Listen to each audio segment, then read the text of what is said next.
مفتی طارق مسعود کے بیانات کے لیے مفتی صاحب کے آفیشیل چینل مفتی طارق مسعود سپیچز کو سبسکرائب کریں۔ تیسرے نمبر پہ استنجا، پانی سے استنجا۔ نماز نہیں ہوتی اگر آپ کے جسم پہ گندگی لگی ہو۔ پھر لباس، کپڑے پاک رکھنے، ہم مجبور ہیں کپڑے پاک رکھنے، صاف رکھنا بھی ہے اور پاک بھی رکھنا ہے، ہم مجبور ہیں۔ ہمارے جسم پہ پیشاب کے چھینٹے ہوں، اگر ہمارے لباس پہ پیشاب کے چھینٹے ہوں، ہماری نماز نہیں ہوتی۔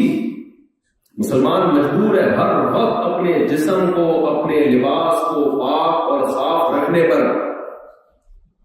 پھر نبی صلی اللہ علیہ وسلم نے جسم کی صفائی کا حکم دیا، حق علی کل مسلم ان یغتسل کل اسبوع مرۃ او کما قال صلی اللہ علیہ وسلم، فرمایا ہر مسلمان پر لازم ہے ہفتے میں کم سے کم ایک مرتبہ وہ غسل لازمی کرے۔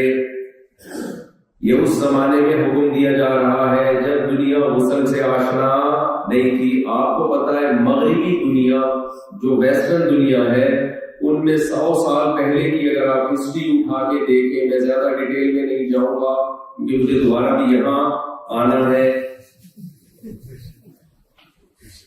اتنی بات کرو جتنی افورڈ کر سکتے ہو۔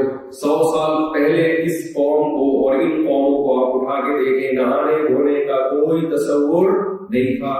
جب ہم ان سے کہتے تھے کہ بھائی منہ تو دھو لو، تو وہ کہتے تھے پانی وانی کی بات کرتے ہو، دل جلانے کی بات کرتے ہو، 6 مہینے سے منہ نہیں دھویا تم نہانے کی بات کرتے۔ کہتے منہ نہیں دھوتے تم بات کس کی کر رہے ہو؟ نہانے کی بات کر رہے ہو۔ کوئی رواج سسٹم نہیں تھا۔ اسلام نے سکھایا دنیا کو نہانا، غسل کرنا۔ یہ کریڈٹ کس کو جاتا ہے؟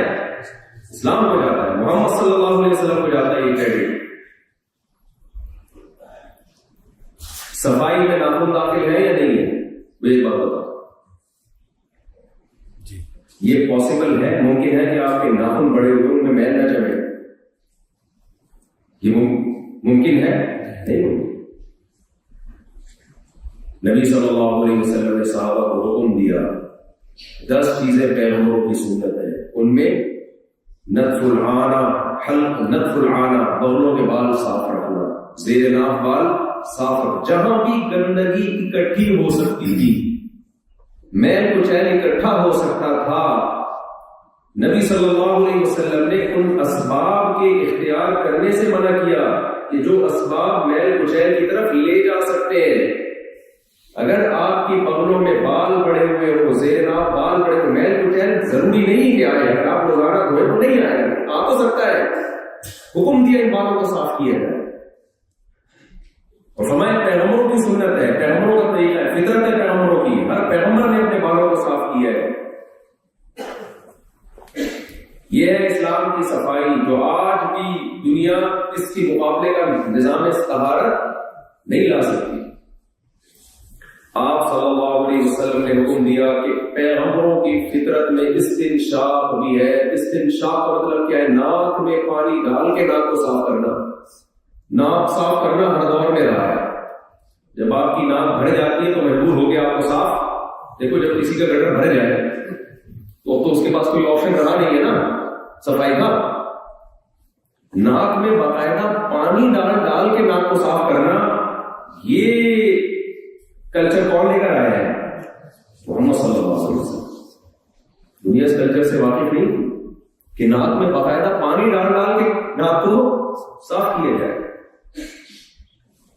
دنیا مسواک سے واقف نہیں تھی، حلق کو مسواک کے ذریعے صاف کیا جائے۔ نبی صلی اللہ علیہ وسلم اپنی مسواک کو زبان پہ رگڑتے اور گلے کے حلق کے قریب تک لے کر جاتے۔ صحابی کہتے ہیں اخ اخ کی آواز آتی نبی صلی اللہ علیہ وسلم کے منہ مبارک سے، اتنا گلے کے اندر مسواک کو لے جا کے صاف کرتے تھے گلے۔ جبکہ خوراکیں کیا تھی؟ کھجور، زیتون۔ آج ہم خوراکیں کیا کھا رہے ہیں اور صفائی کیا کر رہے ہیں؟ ہم جو خوراکیں کھا رہے ہیں، برگر، تلی ہوئی چیزیں، اس زمانے کی خوراکیں صاف تھیں، صفائی بہت زیادہ تھی۔ اور یہ تو کم سے کم ایک مرتبہ غسل کا حکم دیا جا رہا ہے ہفتے میں. یہ اس قوم کو حکم دیا جا رہا ہے جس کے لیے پانی کا حصول، پانی کو حاصل کرنا دنیا کا مشکل ترین کام تھا. ایسے نہیں تھا کہ نلکا کھولے پانی، یہ نہیں تھا. جب میں بولتا ہوں نا نلکا کھولے پانی، میں کراچی کا ہوں، میرا دل جلتا ہے، کیونکہ ہم جب نلکا کھولتے ہیں تو ونس اپون اے ٹائم، ایک دفعہ کا ذکر ہے کہ ایک دفعہ نلکے میں، نارتھ کراچی میں تو یہی ہو رہا ہے، باقی کراچی میں مجھے نہیں پتا. بارشوں سے ہمارے ہاں گٹر ابل رہے ہوتے ہیں، اتنا پانی ہوتا ہے، یعنی پورا کراچی میں پانی پانی ہوتا ہے، لیکن جہاں پانی ہونا چاہیے وہاں نلکا کھولو گے نہیں ہوتا. خیر یہ ٹکڑے پھر ہم کبھی اکیلے بیٹھ کے انشاءاللہ اس کو ڈسکشن کریں. آپ کہیں گے یار بیان سن رہے ہیں کیا بات لے کے بیٹھے. تو رسول اللہ صلی اللہ علیہ وسلم نے اس قوم کو نہانا سکھایا، اور اس قوم کو بار بار 15 دفعہ مسلمان ناک ہوتا ہے اپنی، 15 دفعہ کلی کرتا ہے، 15 دفعہ منہ ہوتا ہے، 15 دفعہ بازو ہوتا ہے، 15 دفعہ پاؤں ہوتا ہے، ناخن کاٹتا ہے، بڑھنے نہیں دیتا، غیر ضروری بالوں کو صاف رکھتا ہے، بڑھنے نہیں دیتا، کھاتا حلال ہے. اس کے بعد نبی صلی اللہ علیہ وسلم نے فنائے دار گھروں کے باہر کو صاف رکھنے کا حکم دیا، گھروں کو صاف رکھنے کا حکم دیا. یہ ہے اسلام کا نظام طہارت. اگر صرف اسلام کا نظام طہارت دیکھ لیا جائے، صرف نظام طہارت دیکھ لیا جائے، صرف ایک اس نظام کو دیکھ کر بھی انسان نبی صلی اللہ علیہ وسلم پر ایمان لا سکتا ہے. یہ ایک دلیل کافی ہے آپ صلی اللہ علیہ وسلم کے طرف نبی ہونے کی. اور آپ صلی اللہ علیہ وسلم کی طبیعت میں اللہ نے کس قدر نفاست پیدا کی. حکم دیا گیا کہ اپنی بدبو سے دوسرے کو تکلیف مت پہنچاؤ. پیاز ایک حلال چیز ہے، صحت کے لیے انتہائی مفید چیز ہے. آپ صلی اللہ علیہ وسلم نے فرمایا جو شخص کچا پیاز کھائے فلا یقربن مصلانا، وہ ہماری مسجد کے میں آنا تو دور کی بات، مسجد کے قریب بھی مت بھٹکے. کسی بھی بدبودار شخص کو کسی کراؤڈ میں جانے کی نبی صلی اللہ علیہ وسلم نے اجازت نہیں دی. اب تک ایسے قوانین نہیں بنے ہیں دنیا میں، اب تک نہیں بنے. حالانکہ پیاز کی بدبو بہت کم ہوتی ہے، باڈی سے نہیں آتی ہے، آپ کے سانس سے آتی ہے، اور جب تک آپ اس کی طرف منہ کر کے باقاعدہ سانس نہیں لیں گے آئے گی بھی نہیں. کیسی انسانیت سکھائی نبی صلی اللہ علیہ وسلم نے. بھائی تم نے پیاز کھایا ہے، ہو سکتا ہے کسی کو اس کی اسمیل سے تکلیف ہو نا، جماعت سے نماز پڑھو تو گھر میں پڑھو، مسجد میں کھانے کی اجازت دے گا. آپ سگریٹ پی کے دوسرے کے منہ پہ دھواں نکال رہے ہوتے ہیں، سگریٹ پی رہے اور دھواں کہاں جا رہا ہے؟ دوسرے کو گٹکے کھا کے گٹکا ہے یہاں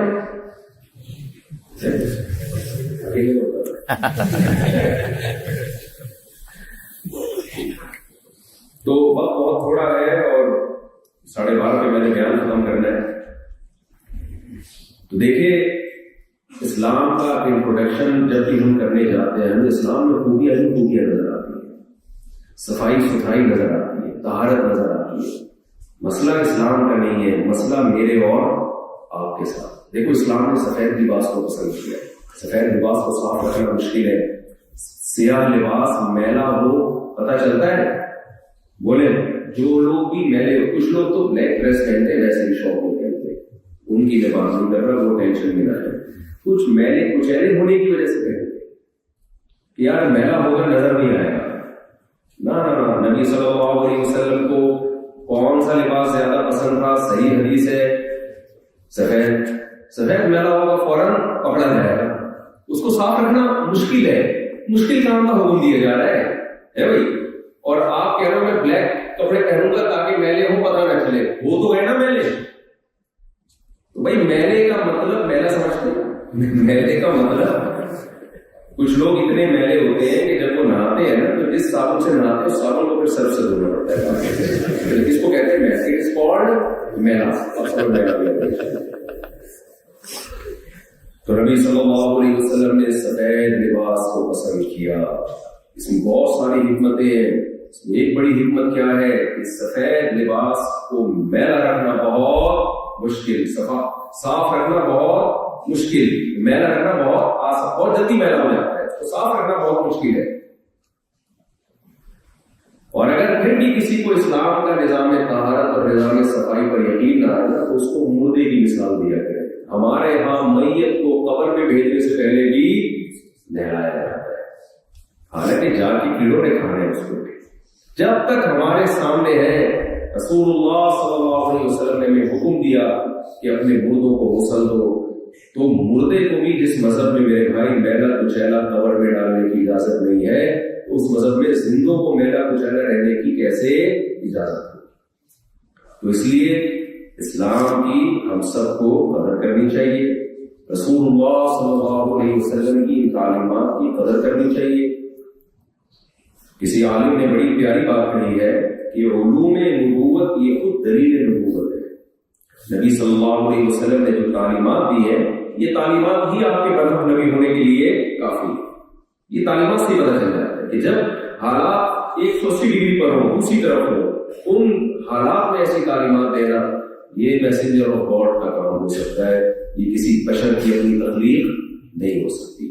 اللہ تعالیٰ ہمیں اسلام سے محبت کی توفیق عطا فرمائے، اور اسلام کے جتنے بھی احکام ہیں، طہارت تو ایک ہے، طہارت نصف الایمان، نبی صلی اللہ علیہ وسلم نے فرمایا طہارت آدھا ایمان ہے، آدھا اسلام ہے ہی طہارت میں، باقی سب چیزیں آدھے کے بعد شروع ہوتی ہے، اور ہمارا آدھا ہی اگر خراب ہو جائے تو باقی آدھا کا بھی بیڑا غرق ہو جائے۔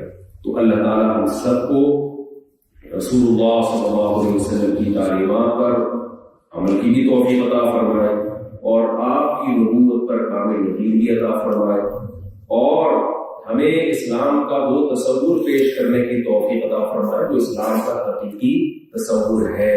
کیونکہ ہم جب دنیا میں چلتے پھرتے ہیں تو ہم نہیں چل رہے ہوتے، اسلام چلتا پھرتا نظر آتا ہے۔